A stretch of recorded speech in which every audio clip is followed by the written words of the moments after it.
Hola, hola, muy buenas tardes. Somos estudiantes de medicina, el cuarto semestre, sección 2. Mi nombre es Erlis Urbina y junto con mis compañeros María Díaz, Melanie Jontiveros, Eliana Contreras, Luis Saavedra y Gilbert Valero, les hablaremos sobre la asociación microbacteriana. Los organismos en la naturaleza interactúan unos con otros, estableciendo grados de relación entre ellos. La supervivencia depende mucho de la forma en que se encuentran relacionados. Desde el punto de vista de la microbiología, las asociaciones biológicas pueden ser positivas y negativas. Entre las positivas podemos encontrar las que son las benéficas o sinérgicas.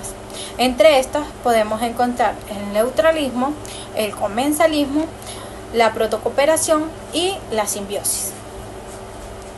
El neutralismo. El neutralismo se presenta cuando hay interacciones entre dos especies y ninguna recibe algún beneficio. El comensalismo. El comensalismo se da cuando una de las especies se beneficia mientras que la otra no se beneficia, pero tampoco se perjudica. La protocooperación o el sinergismo. En el sinergismo, en esta relación las especies microbacterianas interactúan, por lo cual se benefician y obtienen ventajas mutuas. Es decir, ambas pueden sobrevivir en un mismo ambiente, pero de manera individual. Por otra parte, tenemos la simbiosis o el mutualismo. Es una relación obligada entre dos especies que se benefician. Esta relación es específica, por lo cual no puede ser sustituida. Por otro lado, también tenemos las negativas, las cuales son las antagonistas o perjudiciales. Entre ellas encontramos la de competencia, amenazalismo, depredación y parasitismo. De competencia. Esta relación ocurre cuando dos especies mantienen un mismo recurso, el cual puede ser nutrientes o espacio en el que habitan. Amenazalismo. En el amenazalismo ocurre cuando una de las especies microbacterianas produce toxinas y esta toxina inhibe el crecimiento de la otra especie. Tenemos también el depredador. En esta, una de las especies microbacterianas es depredadora de la otra especie, pero para esto debe haber un hospedador y un depredador.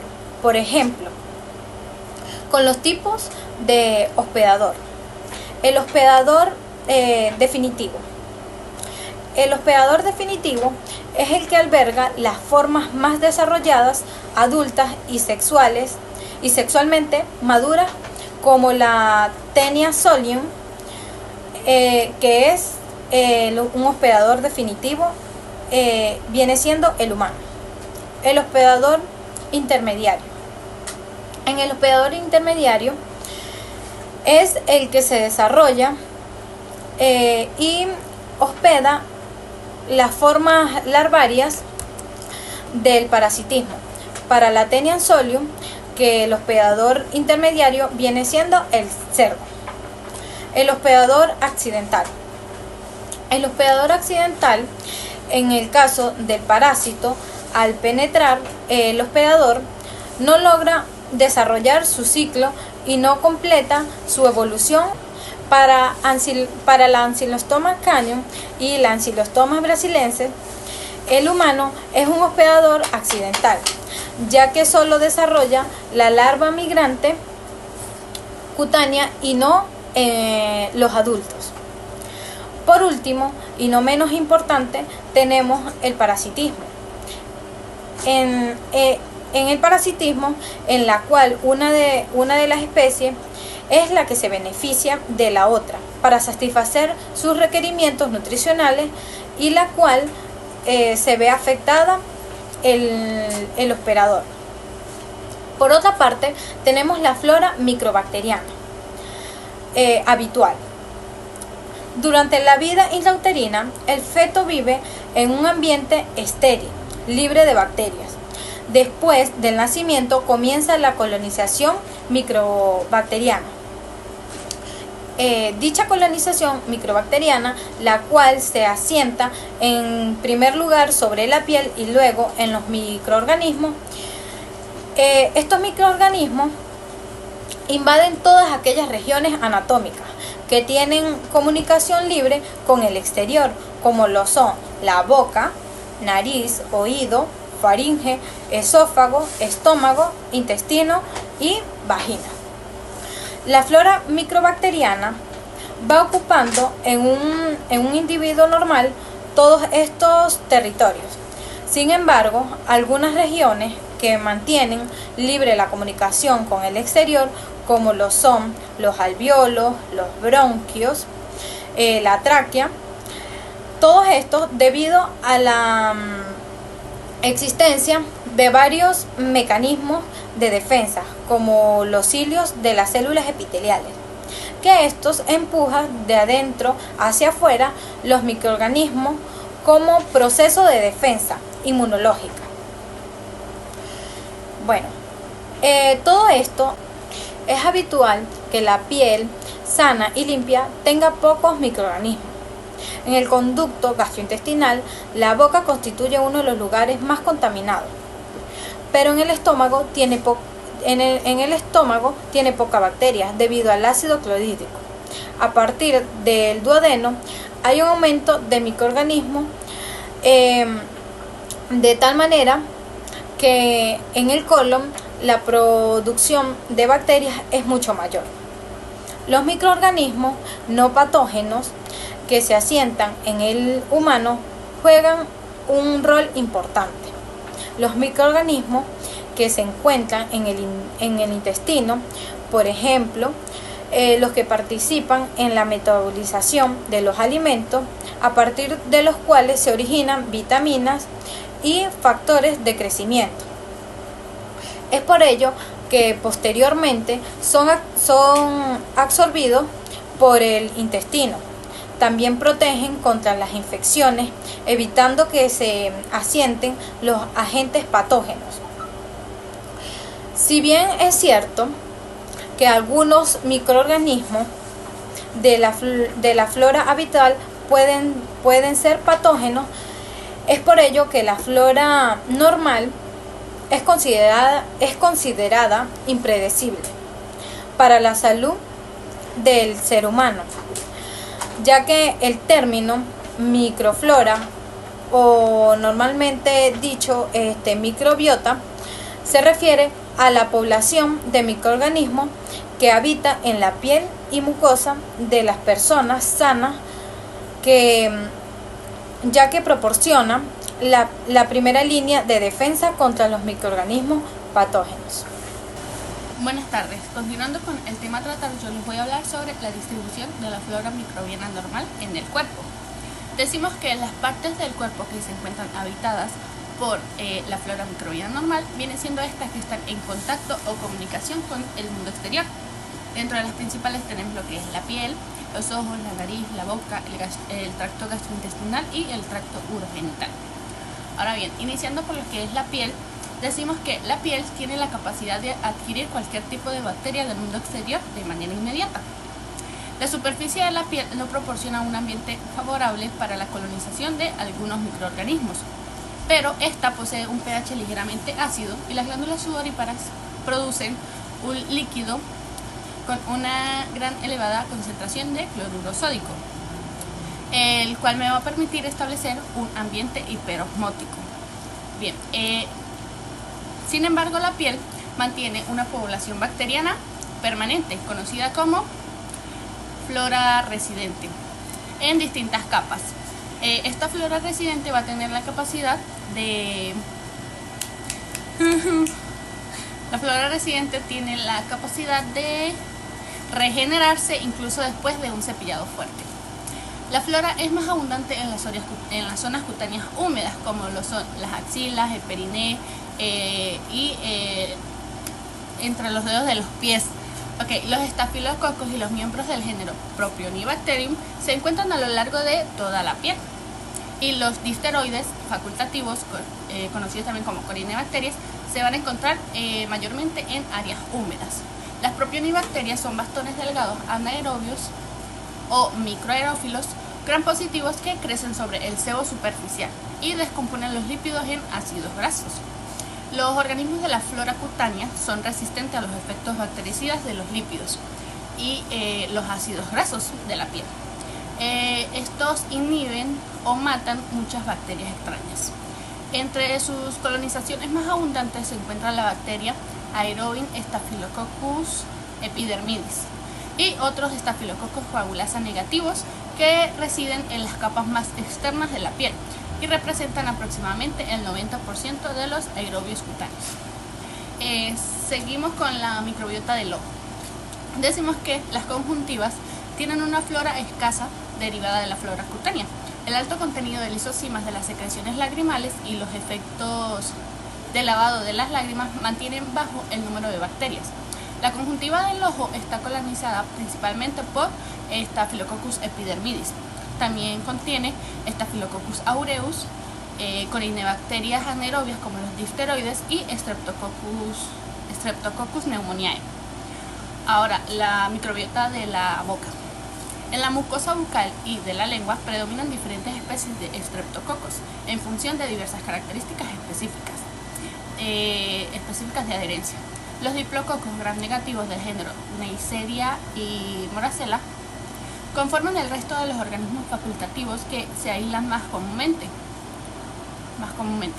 Los anaerobios estrictos y los microorganismos microaerófilos de la cavidad oral tienen sus nichos o sus nidos en las profundidades de las grietas gingivales y en ubicaciones como las criptas amigdalinas, donde es fácil que se desarrollen las condiciones anaerobias. El área bucofaringea tiene Streptococcus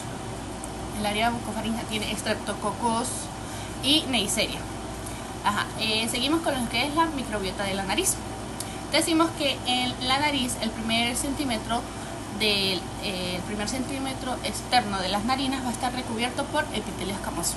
Bien, las fosas nasales tienen una flora parecida a la de la piel, excepto que son el sitio primario de portación de un patógeno que viene siendo el Staphylococcus aureus.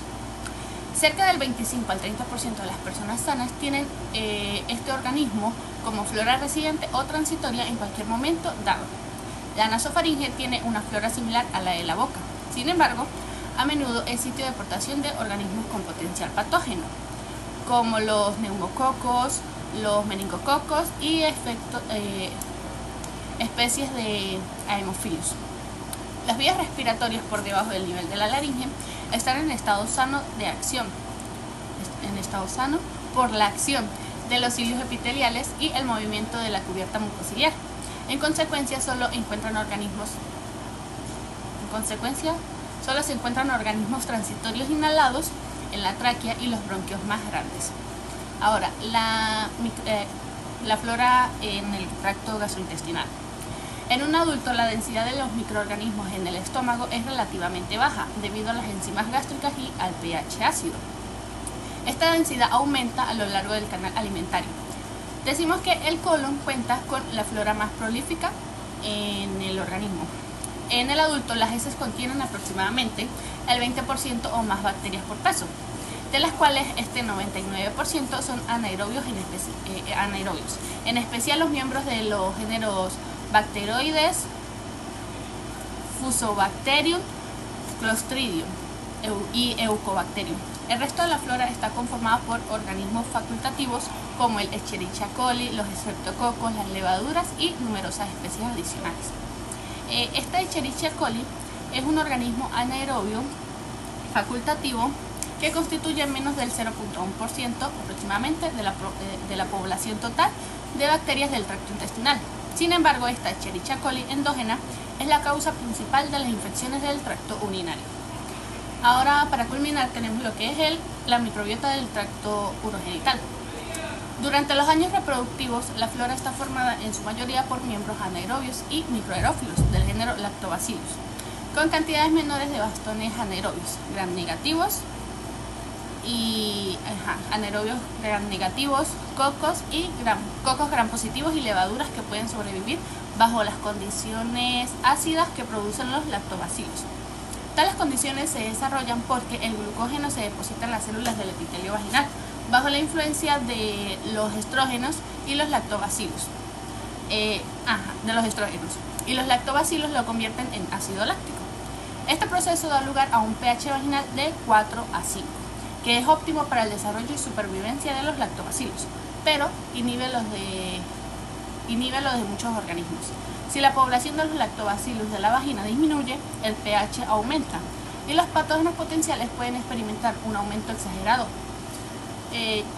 Ya para culminar, por último decimos que la orina del riñón y la vesícula biliar es estéril, pero esta puede contaminarse en la uretra inferior por los mismos organismos que habitan en la capa más externa de la piel y el perineo. Factores que influyen en el establecimiento de una infección.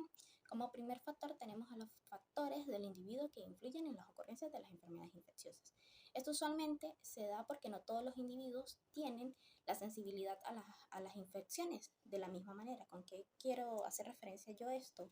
De que algunos pueden presentar cuadros clínicos graves, otros leves y otros simplemente ser asintomáticos. Esto también va a variar por la susceptibilidad que tenga cada uno de ellos y eso va a depender de la edad, de que los niños y los ancianos tienden a ser más vulnerables, la raza, por lo general las personas negras tienden a ser más sensibles a la tuberculosis y las personas blancas al sífilis.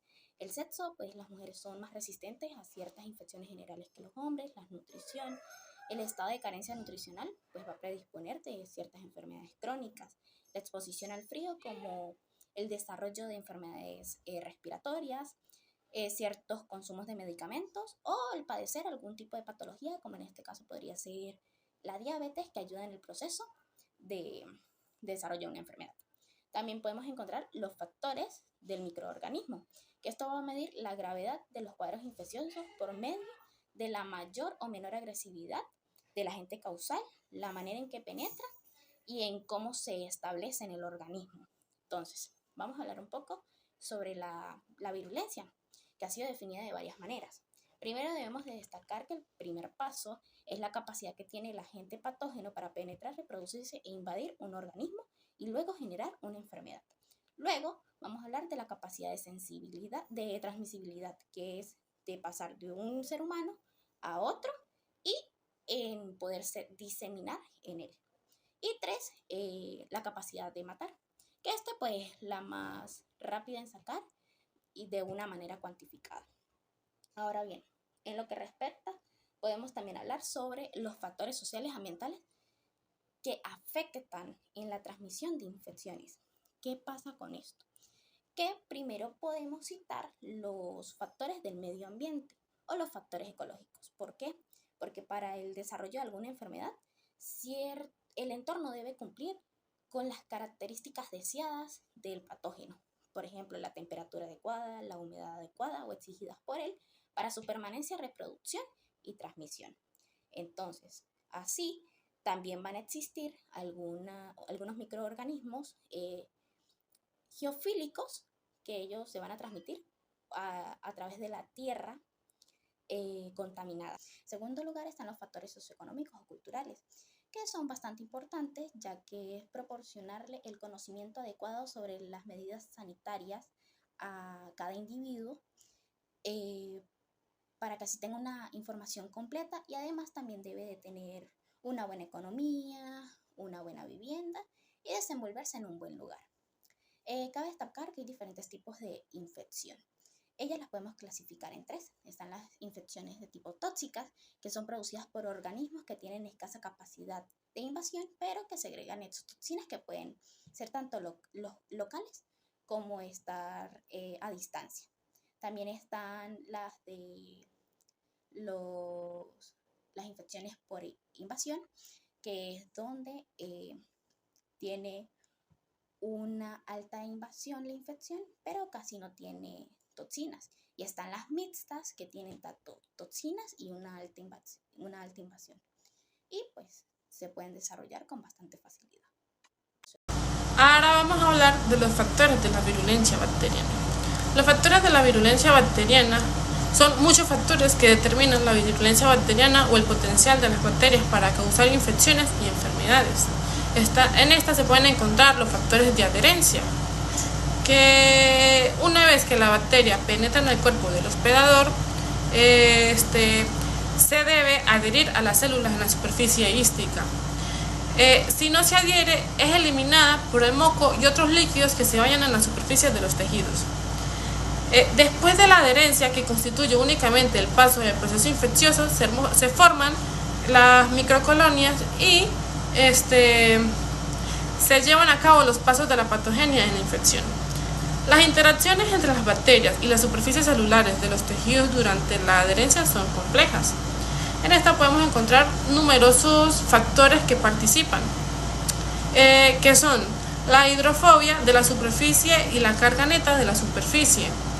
También podemos encontrar las moléculas de unión ligandos en las bacterias. Y por último, también se encuentran las interacciones con los receptores celulares del hospedador. Con frecuencia, las bacterias y células hospedadoras poseen una carga neta negativa en la superficie y por lo tanto repelan las fuerzas electroestáticas.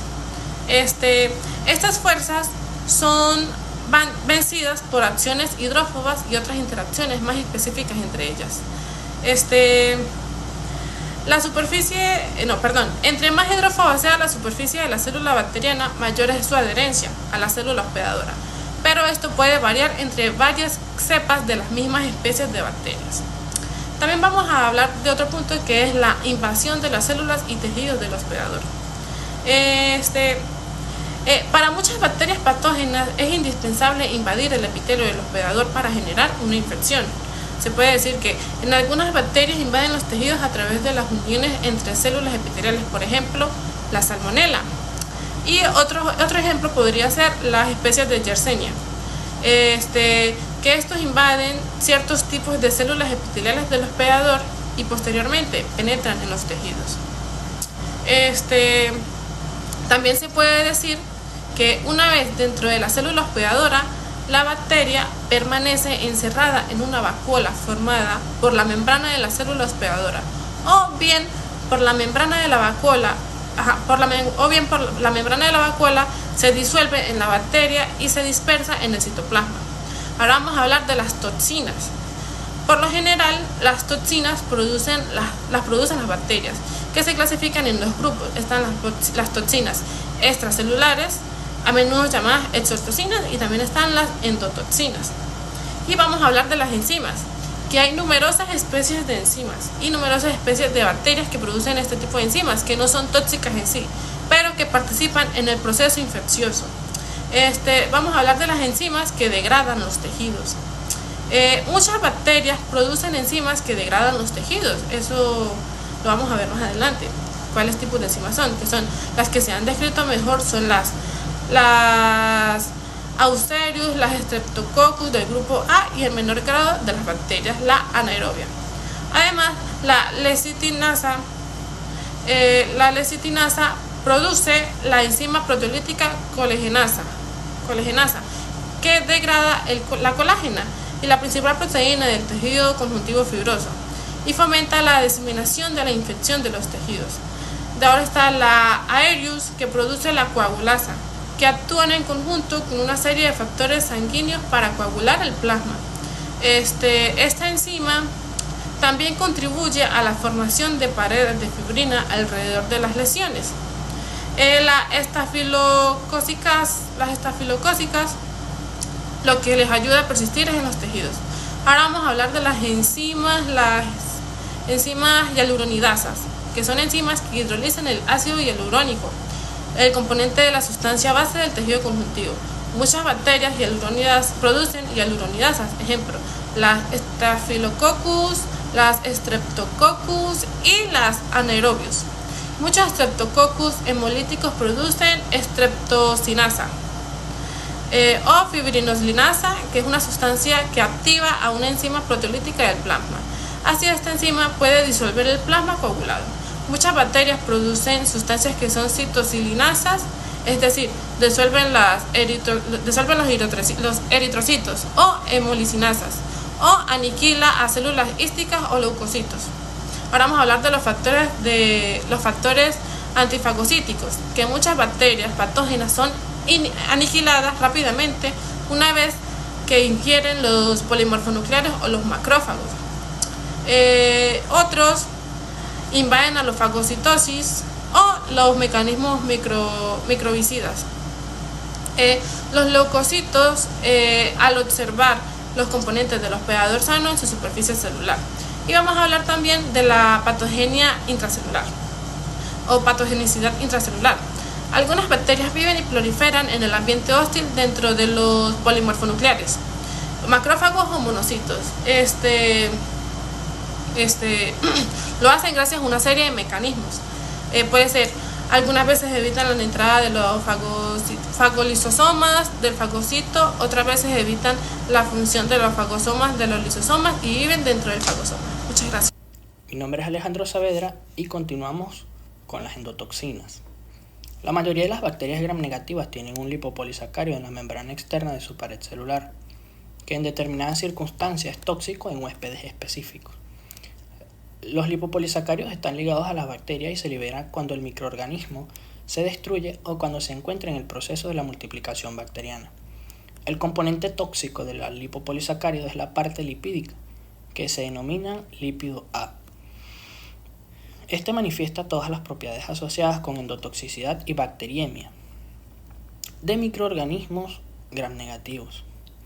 Las endotoxinas pueden activar el factor de Heyman, es el factor 12 de la coagulación, que a su vez activa 4 sistemas humorales, de la coagulación, del complemento, el cininógeno y el sistema fibrinolítico. Las endotoxinas gram negativas pueden también inducir fiebre en el huésped, al hacer que los macrófagos liberen pirógenos endógenos, interleucina 1 y el factor de necrosis tumoral, que reajustan el termostato hipotalámico. En muchas infecciones ocasionadas por organismos gram negativos, la endotoxina lipopolisacárido de la membrana externa es un componente significativo del proceso patológico. El lipopolisacárido puede ocasionar un daño local, pero su efecto principal se observa cuando las bacterias gram negativas ingresan en el torrente sanguíneo y circulan. La porción lípido A provoca fiebre a través de la liberación, como se mencionaba anteriormente, de la interleucina 1 y el factor de necrosis tumoral de los macrófagos, así como efectos fisiológicos extremos asociados con la inflamación.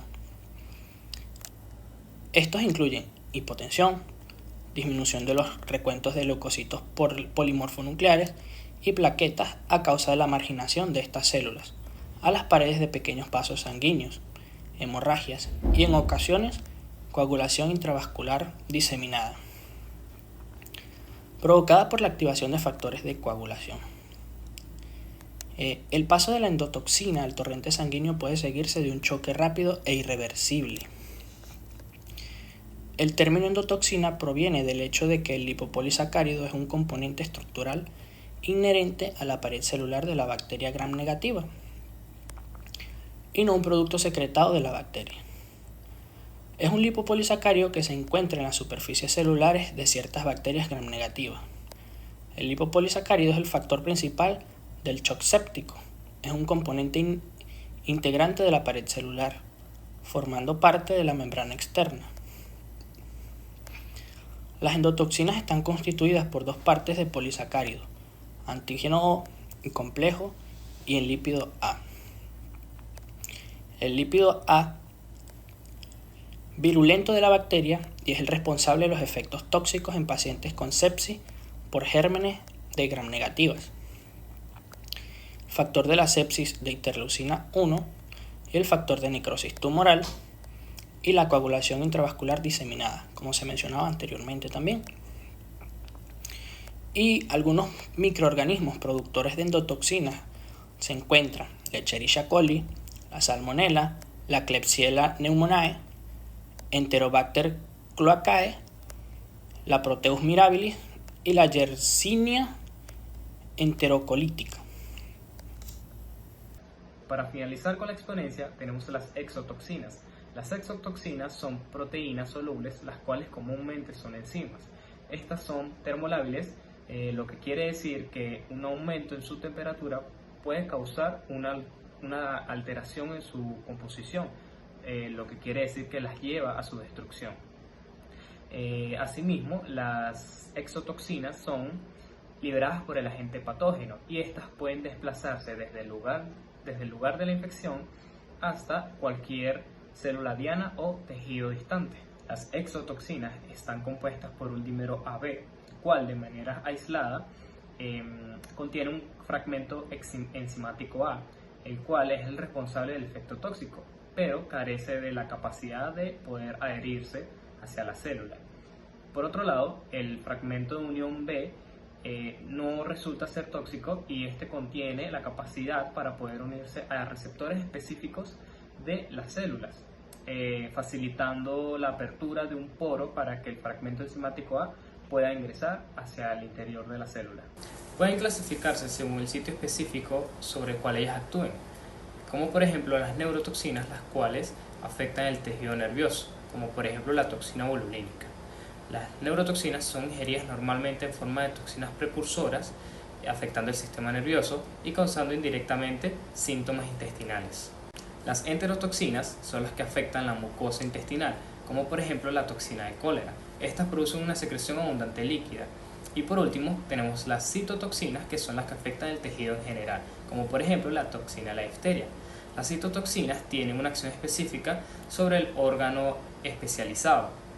Estas se van a nombrar según el tipo de célula para las cuales sean específicas, como por ejemplo las nefrotoxinas, las cardiotoxinas y las hepatotoxinas.